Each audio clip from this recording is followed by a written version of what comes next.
ঈষৎ কম্পিত হস্তাক্ষরে লেখা চিঠি। স্নেহের কালীপ্রসাদ, আশা করি মঙ্গলময় কৃপায় কুশলেই আছো।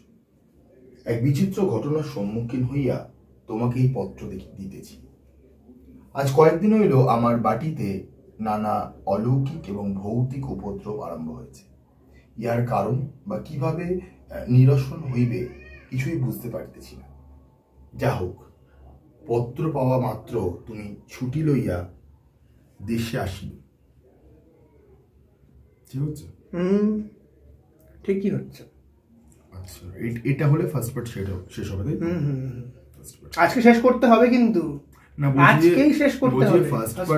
ফার্স্ট পার্ট যেটা এতটা আছে, এটা কি একসাথেই তো আসবে না? এটা দুটো ভাগ হবে। ফার্স্ট পার্টটা দুটো ভাগ।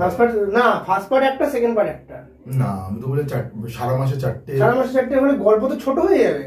মানে হ্যাঁ, তুই তো বলছিস ওভারঅল 60 মিনিটস আছে। না, 60 ঠিক নয়, মানে 57। তাহলে ওটা তিন ভাগে ভাগ কর। তিনটেই হবে। এবার ব্যাপারটা হচ্ছে, দেখো, এই বেশি ছোট করলে গল্পে কিছু পাওয়া যাবে না। ভিউজটাও তো দরকার। গল্পটা এমনি তো লোকে শুনবে না যদি গল্পতে মাল মশলা না রেডি থাকে। ফাঁকি মারছে, কিন্তু ফাঁকি মারছে, পুরো দমে ফাঁকি মারছে। আজকে এসেছে, আবার কবে আসে কোনো ঠিক নেই। ঠিক আছে।